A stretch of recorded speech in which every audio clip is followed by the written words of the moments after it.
And we're live. Welcome, dear guests, to the first day of Games Gathering.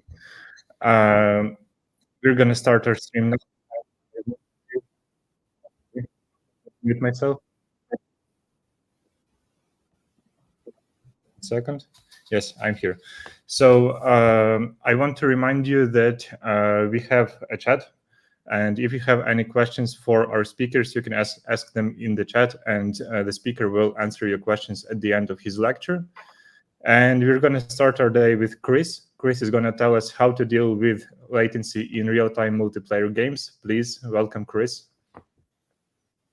Yeah, thank you very much for having me here. I'm really happy to be as a first presenter of this event. Yeah, so let me share my screen. Just give me a second.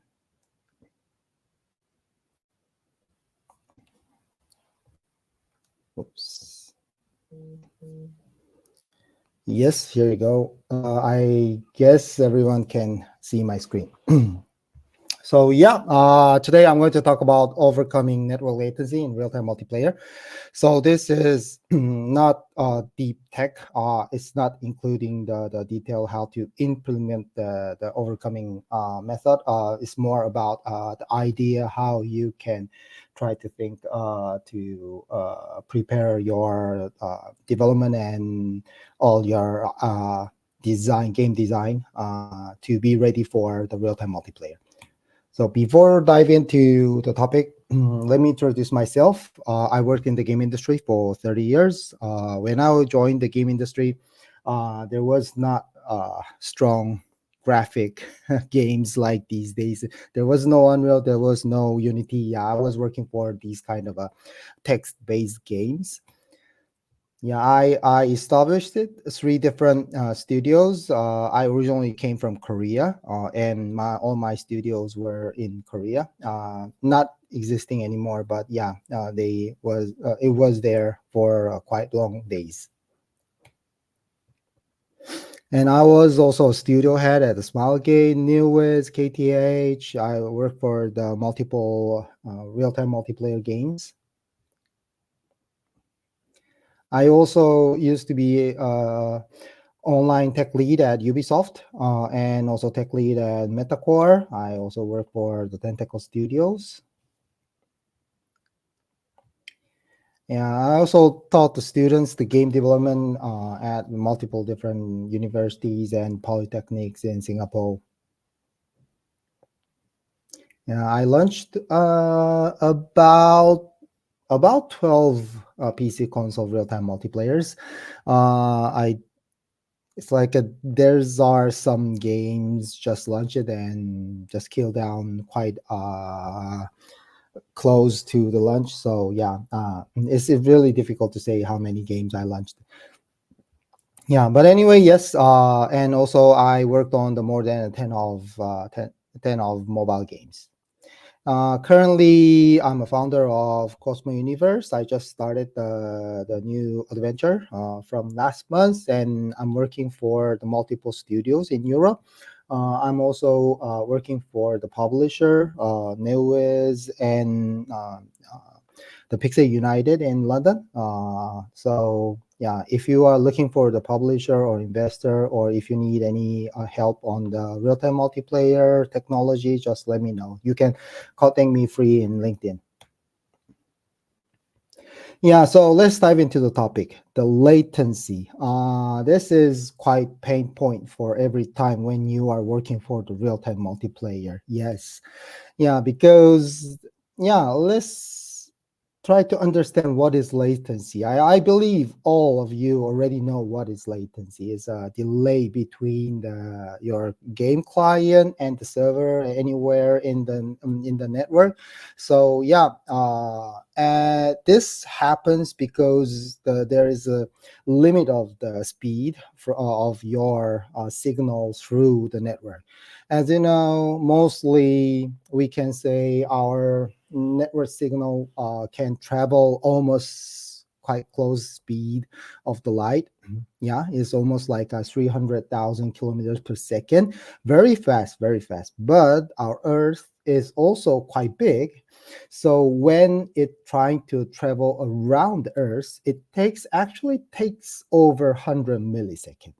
So this means when you try to connect your player from Brazil through the island to New Zealand, it's about quite distance, like a 27,000 kilometers.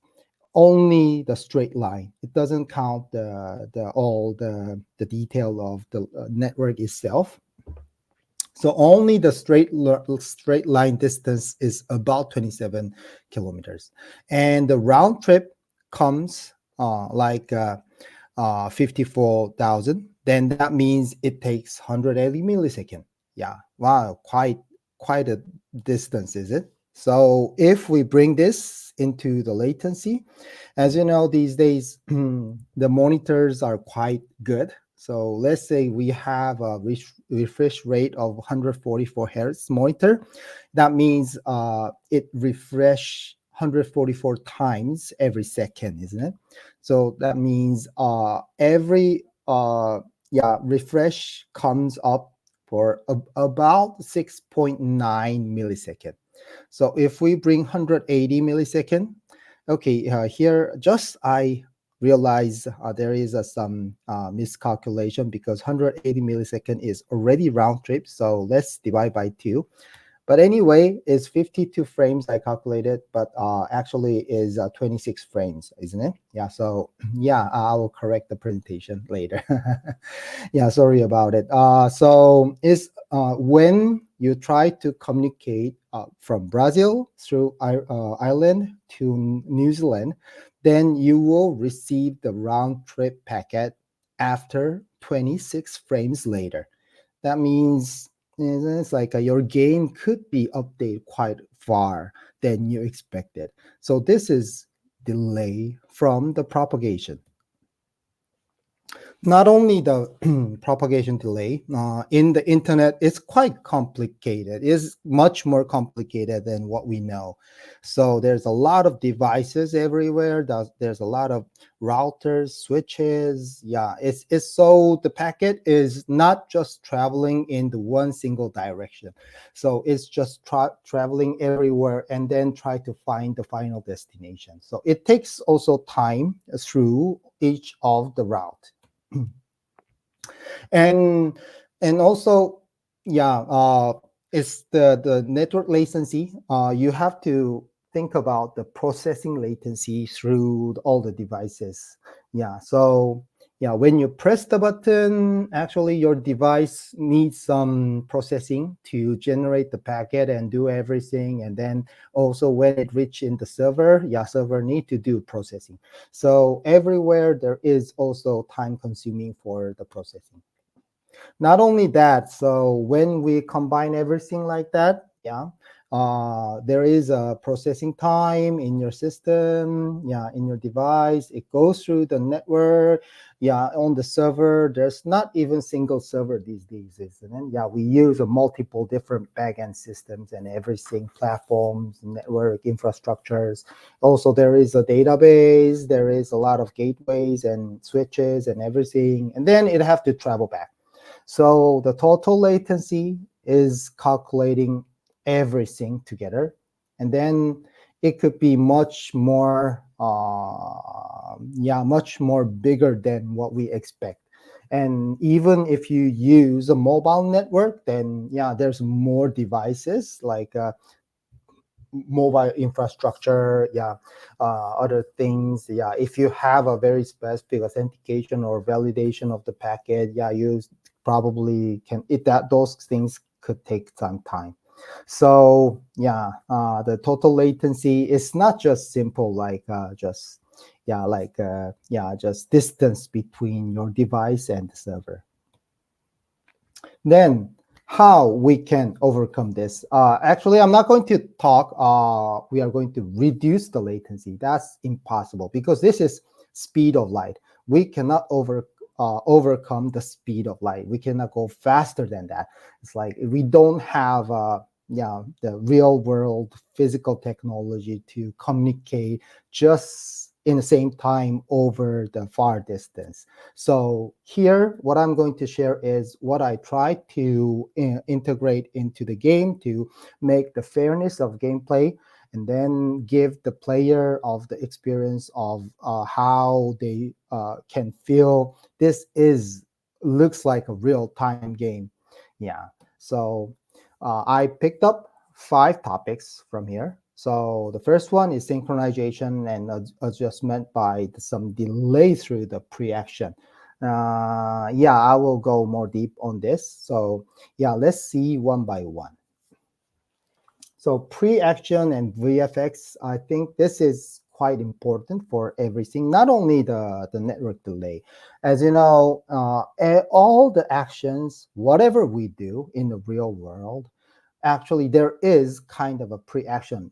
Like, okay, the left side, he is my best football player, Son from England. Yeah, yeah. He's my best football player. But anyway, yes, when you can see when he tried to kick the ball, the kick the ball is the action what we are expecting. But before kick the ball, he needs some distance to run, isn't it? And not only running, it's like he need to throw his leg. Yeah. So there's a lot of action before making an actual kick of the ball. On the right side, this is the bone frame for throwing the ball. Yeah, you can see also there is a lot of pre-action before actually throwing the ball. So this can cover up some delay. So that because there is some time gap between the real action happen and when you try to attempt the action. So here is the example what I implemented in the game. So there is a game device from your side on the top, and there is a server, and the bottom there is other players. So when you press the button, that press the button just immediately make some kind of a VFX or pre-action on the screen. So, and also in the meantime, you send the packet to the server. So there is some propagation delay to reach this packet in the server, isn't it? And then when the server received it, it process and then return the action or spread out the packet to the other players. Then there's also propagation delay. During this time, on your screen, you can prepare some pre-action like some VFX or breathing in or try to run for the distance or whatever you need. It's like whatever you think that action is makes sense for the player. Then when the other players and all the games are synchronized, then you can actually show up the actual action after some delay time. So when you receive the return, the real action is coming out.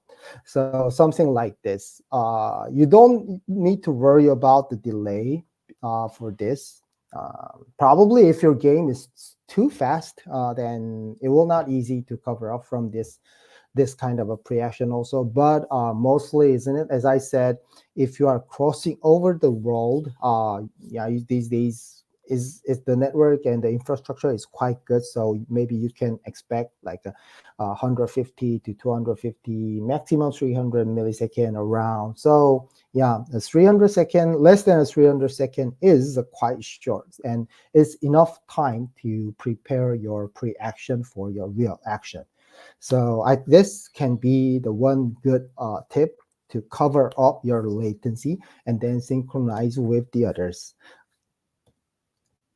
Yeah. And then let's move on to the second topic. Second topic is synchronizing time in the server. There's a several different technique to synchronize the time in the server. If you see there is a synchronization frame time, so this means synchronizing each of the frame by frame. This is very old style. Actually, this cannot be really reliable in the internet. Yeah, when you use local network, when the network speed is fast enough, like a few millisecond only, then probably this will work. But yeah, it's not good idea for the real internet. But the others, like example, the server side rewinding, yeah, this we also known as lag compensation. This is quite well known in the game development, because even more over 10 years ago, Counter-Strike, they introduced this lag compensation, the time rewinding. So yeah, this is quite well open to everyone. If you want to look around, then yeah, there is the YouTube videos and a lot of articles about that. Also, I believe still there is a video from GDC. So yeah, I'm not going to talk about this one, but let me introduce the third one: synchronized time by average round trip time. This is more like not to make a correct synchronization, but at least is kind of a counting out which action come before or after. Because yeah, this is also quite important for some of the games. It's like if your game is having a kind of interaction between the players, then you have to understand which action happened first, and which action happened next, isn't it? So it can give you some idea how to calculate the average round trip time, from the average round trip time, to find out the action sequence. So here you can see the device A. There is a round trip time A. Yeah, it's shorter than round trip time B. Yeah, so that means A has a better network latency. B has a worse network latency. So the more longer latency. So probably you can see the A is more the having a small number of ping count or something like that. Then yeah, when the server understand there is latency, the round trip time A and round trip time B, then yeah, in the next time, if there is action really happen from device A, yeah, here you can see the red dot, and then it will mostly arrive in this time frame, like the on the server you can see the green arrow here. So that is what we expect to receive the action in the server. But here you can see the B also made some action and then send out the packet about the action, and then the server received that packet on the red dot on the server, in the server. So yeah, in from the server side, if we raise out the devices, client devices, actually the action A arrived earlier than action B. So probably you can think, okay, the action A happened earlier than action B. But in the real world, isn't it like action B happened earlier than action A? Yeah. So that's it arrived in a different time sequence on the server because of the latency. So we calculate back the average round trip time, and then we found out, okay, yeah, we can find out the action A probably happens somewhere around here. It's not 100% accurate. It cannot be accurate. If you if you bring in the timestamp into your packet, and if you have more things to synchronize all the details, then probably you can find out more details. But isn't it that also takes some time? So if you just want to make the faster decision which packet happened first, then yeah, we can already calculate something like this. And then, yeah, we also can calculate, okay, the packet B arrived here, so probably it started somewhere around this point. Then we can find out, okay, yeah, now it looks like the action B happened earlier than action A. Yeah, so we can find out which action practically happened earlier than the other one. So we can we can make a better kind of, we can make the correct sequence of the action calculation in the server. Yeah, so this is the average round trip time calculation. So next topic is proactive camera work. As I said, there is a latency everywhere.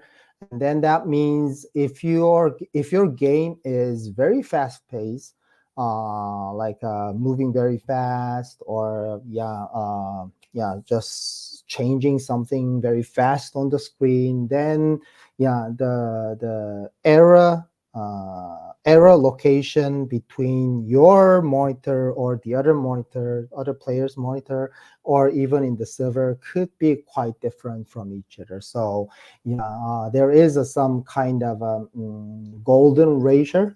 There's no 100% perfect number for figure it out, but you need to find out your own golden ratio of your maximum speed or acceleration or deceleration, something like that. So all the movement, the object changes, yes, there you have to find out the best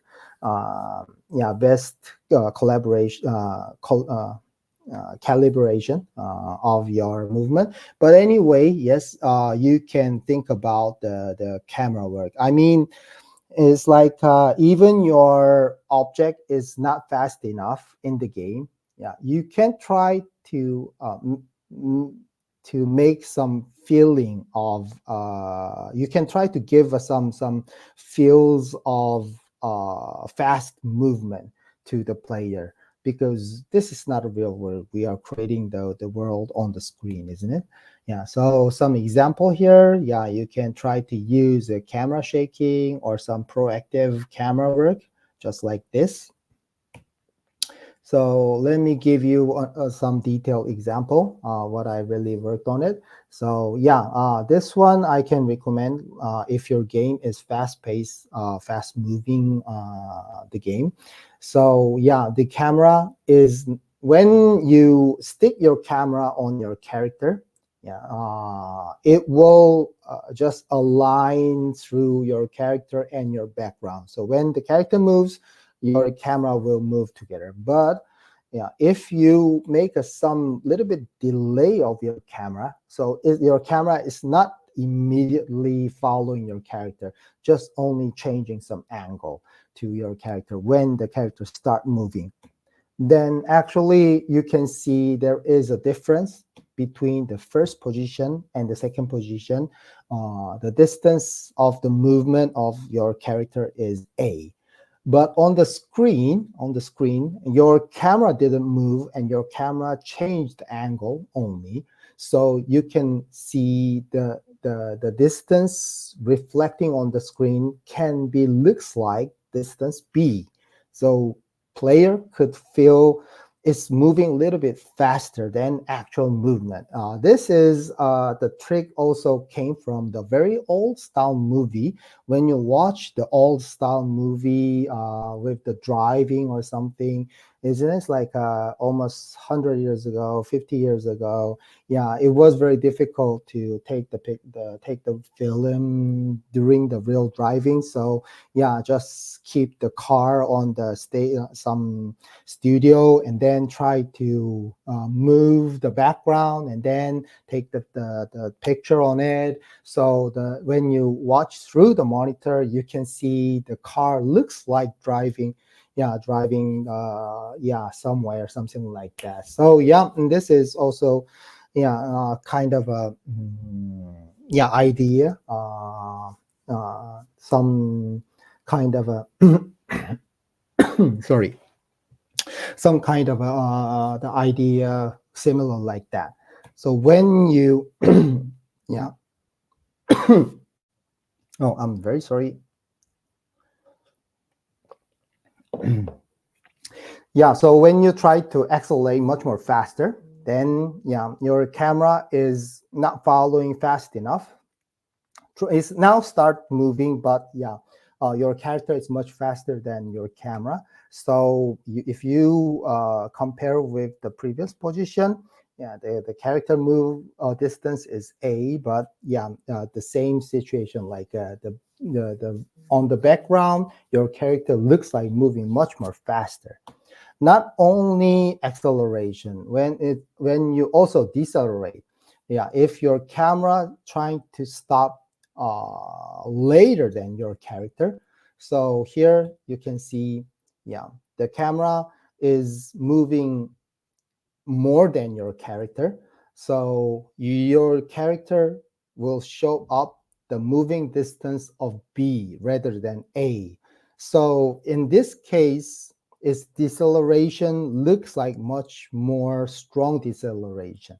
So more faster acceleration and more strong deceleration. So you can feel much more strong movement power or gravity or forces on your screen. Even when your character stop and then stay on some position, and try to use some trigger or some push over the camera, then yeah, the camera is moving a bit uh, around, then you can get some time to correct the real position. Because when you stop your character, actually on the server or the other screen, other player's screen, your character did not stop in the same position because of the delay. So then, yeah, you have, if you have some camera movement, you can make some better synchronization through all the time gaps. So that was the camera movement, and here I want to jump into the game design. So yeah, I want to talk about game design also, because overcoming the overcoming the latency is not only for the technical side. So yeah, the game design also need to be prepared for the latency. So here is what I try to implement in the game, my previous games. So the kind of a homing bullets and the area attack. Yeah, defense also. So the area attack and defense can give you a better way to calculate. Yeah, is if because okay, when you make a very accurate, very specific, some kind of a decision maker, like just one single bullet, or one single pixel size bullet, or like a one single line, pixel size line of your some weapon or something like that, then it will be very difficult to synchronize through the network, because yeah, because of the latency. But if you make some kind of a wide or like area, then yeah, it will be a little bit easier to calculate everything. So about the homing missile, I can give you some example here. So this is, let's say this is your screen, your game screen. So on the screen, you can see the enemy moving around, and then let's say you shoot your missile. And your missile is going to, if your missile is not only going straight, if it can make some curve or something, yeah, like this, then when it makes a curve, yeah, on your screen you see a little bit later than actual movement of the opponent's screen, because the other player, they already, yeah, he or she already moved to the different location, but I haven't received the final the packet of the movement. Then there's some gap between the position on the opponent's screen and my screen. And not only that, on the server side, inside the server, yeah, it's also there is a delay between all the networking. So you probably server has the data just between somewhere between your screen and the opponent's screen, something like this. So when you try to shoot, yeah, actually you are aiming the enemy on your screen, not the opponent's screen, or not even in the server, isn't it? So yeah, you shoot the missile on your screen, and then you can see if the server make a decision. Okay, this missile is going to hit hit the opponent. Yeah, so then yeah, on your screen you still can keep your curve to hit the opponents.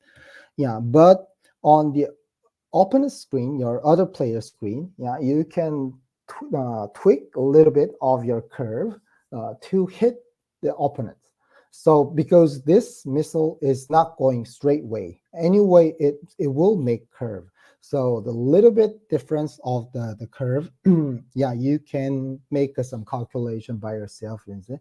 And and on this presentation, I make a very big difference like this, but it will not be this much. Yeah, it's just a few pixels different, or like a little bit different than the other screen, something like that. And even if the server decided, okay, this missile didn't hit the enemy, then yeah, you can just make your missile to run away, yeah, pass away, something like that. On even on the opponent screen, just try to miss aim the missile to yourself, something like that. So this kind of the curve or calculating the bullets or the missiles, or even some any type of object, can be really help you to overcome the latency. But you have to be very careful. I mean, not only because of this curve or latency. Actually, this is a little bit, honestly, this is a little bit dangerous.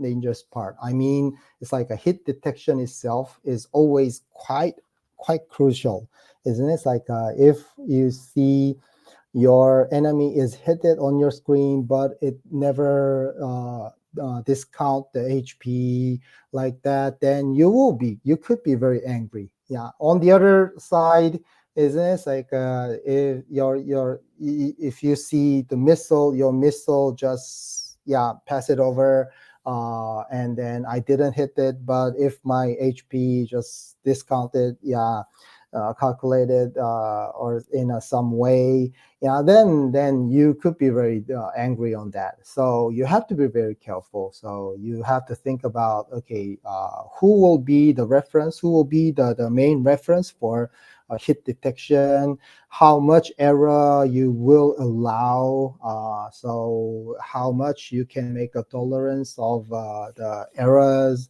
Yeah, you have to think about, and about some edge cases, like if the enemy is too close to you, then probably there's not enough time to make a curve or calculate everything, something like that. So you have to think about the all the cases, what can be happen for your game. So this is more tricky case, and this is more specific and related to your game itself. So I'm just giving you general idea of what will be good for the overcoming the latency. So the last topic is exaggerated effect. So as you can see, it's like I'm a very big fan of Star Wars, and every time I was having some kind of a curiosity, when you see the lightsaber, it looks like quite thick, but when you use a lightsaber to cut something, it's very sharp. Yeah, it's very sharp and clear, making a clear cut.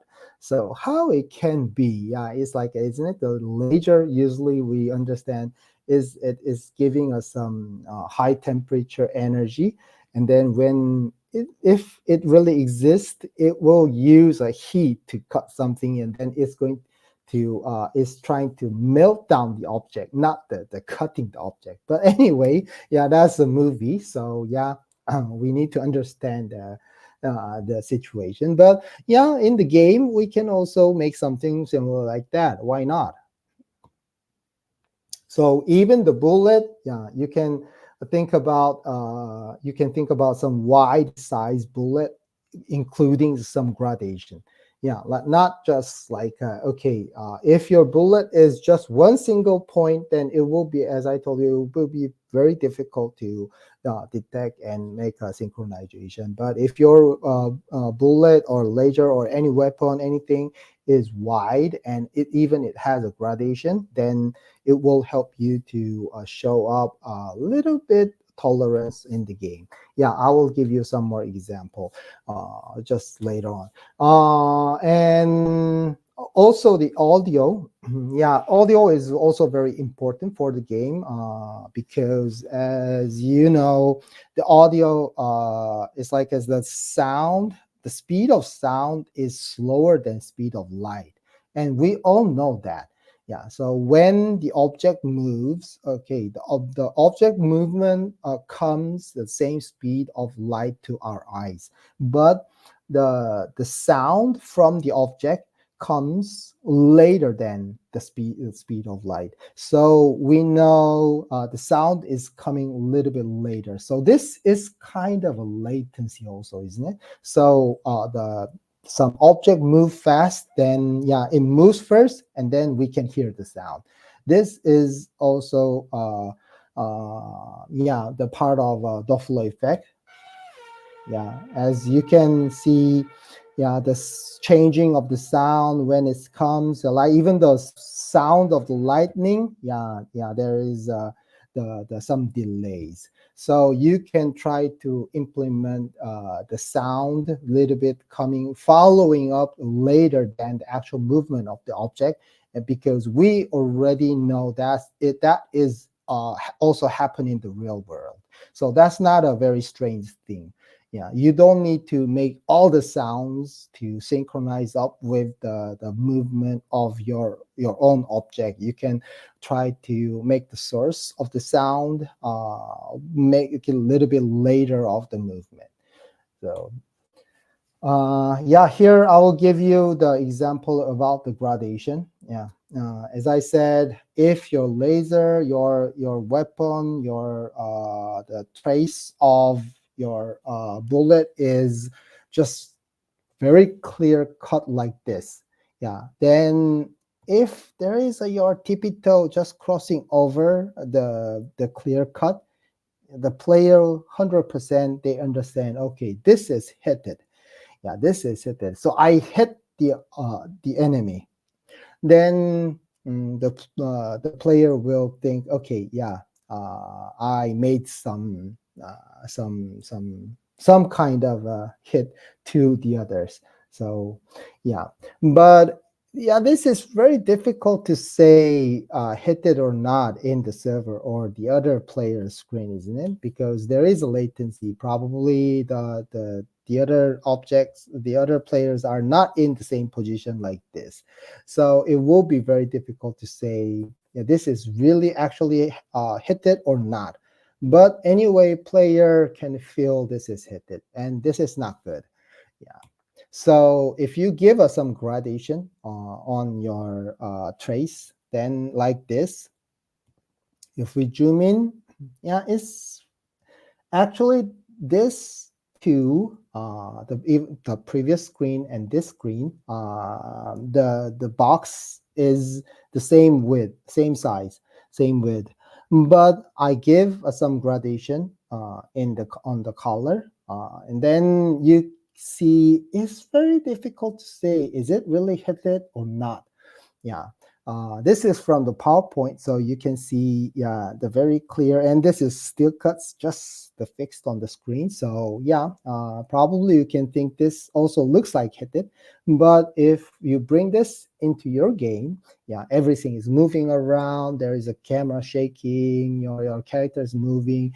Then yeah, this kind of a situation, probably player will not feel like this is hit it or not. It was very difficult to say, but the server knows, okay, if this is hit it, then server knows, yeah, it will calculate the hit point, or if it's not hit it, then server will just skip the situation, something like that. So yeah, don't try to give a judgment to the player. Yeah, they just try to feel that your judgment in your server is correct. So just give the show up the situation, show up the all the evidence, but don't try to give the hand over your judgment or your detection and everything to the player. Yeah, that is the very point what I want to say. So yeah, the key takeaways from my presentation. I want to say latency is not only the technical issue and not only the network issue. It's not only because of the infrastructure or your devices or your programming skill or your programmers like that. It's a combination of everything. Yeah, is including, yeah, all the devices, all the infrastructure, all of your programming, all of your technical side, yeah, everything. So you have to think about the latency. Is there anyway? Yeah, yeah. And yeah, all other elements must collaborate. This means it's like not only the tech side, the game design, the art, even the some VFX, sound, and all your the developers have to collaborate to overcome the latency. And the last one is try to give the fairness of experience. Yeah, the experience of fairness. Yeah. So yeah, if the player feel okay, this is fair enough, this is good enough, then that is the good. Is this like even in the real world, if you play the football, yeah, there is a judge in the play in the ground, and yeah, the judge is also human. It cannot be 100% clear, perfect. Yeah, but if the judge try to give the fairness decision, then the player will be happy. All the audience will be happy. That is the important. So try to give the experience of fairness, not to try to give the judgment over the player. Yeah. So this is my key takeaway. If you have any question, if you want to talk furthermore, if you have anything you want to discuss with me, yeah, please feel free to contact me. Yeah, please leave any question on the chat. Thank you very much.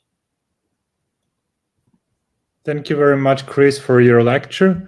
I want to remind our guests that you can ask questions for Chris in the chat or the Q&A section. And we're going to start with the first question.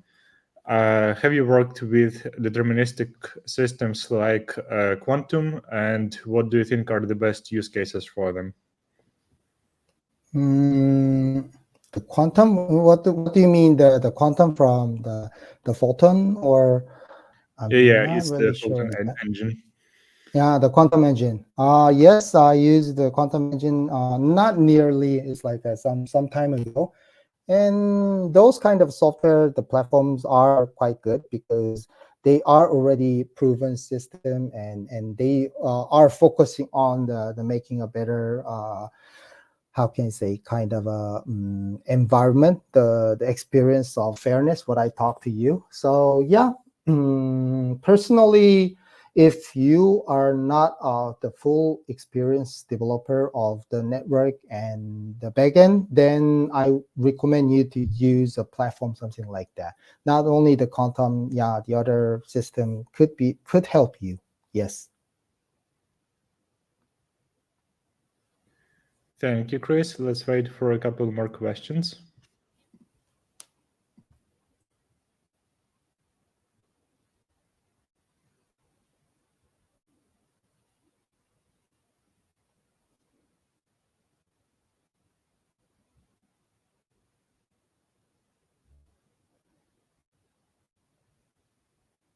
All right, we have the next question. Have you ever had an experience with the rollback multiplayer model? Is it always applicable and hard to integrate into existing code? Oh yeah, yeah. The MMORPG or even the game I show up on the screen for the examples. I use a rollback system also. Uh, yes and no also. I mean, yeah, because of the calculation, rollback calculation, sometimes it flick on the screen. Yes, yeah, like especially when you try to stop moving, when you start to move, usually is okay because there's no big flicking on that. Maybe it was my issue. I don't know, but yeah, I don't know the others. But usually, from my experience, when you start to move, it's okay. But when you try to stop in the some specific position, then that makes some issues. So because isn't it like still has a force to move further, and then some screen shows up, the character stop in some point, the other point, something like that, and then you have to recalculate everything. So yeah, it happens. So that's why it's like I gave an example, like I tried to make some camera technique, camera tricks. So even there is a flicking, or like even there is some error, yeah, you still can try to bring your character into the correct position when you receive all the packets and everything. So yeah, those kind of a combination of the camera camera work, or even if you have some effect, like if you imagine some movies or like the animation, sometimes if you try to stop, then there is some kind of a dust on the ground or something like that, isn't it? And actually those kind of effect can help you to yeah to change the location of your character a little bit. Yeah, it will be cover up the recalculation.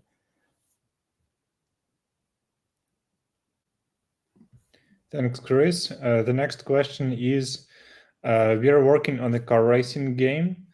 Do you have some tips for this kind of game, especially a case when cars are near to each other, and how to process collision between them? The car racing game is yes is fast paced, fast movement game. So yeah, is a bit difficult and tricky to synchronize everything. But on the other hand, as you know, when you actually drive your car on the road in the real world, as you know, you already know you can drive front. It's like the cars are not making the 19-degree turn immediately. So actually, you can anticipate the future. This one we call as extrapolation. Yeah, sorry, extrapolation. There is an interpolation. If you go deep into the dead reckoning, there is an interpolation and extrapolation. And then if you calculate the extrapolation, Actually, car racing is quite good to use the more of the extrapolation. So you can anticipate, you can predict the location in the future. So yeah, not only using the received packet from the server, use every time, every frame, you need to calculate what could be happen in the next frame. Then it will help you to check is it collided or not, crashed, or if the movement is correct or not, because that can make a better calculation for you.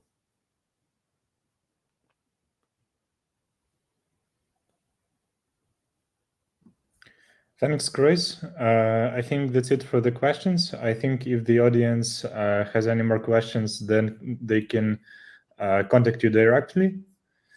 And thank you again for your lecture, and hope to see you again. Thank you very much, and have a nice day. You too.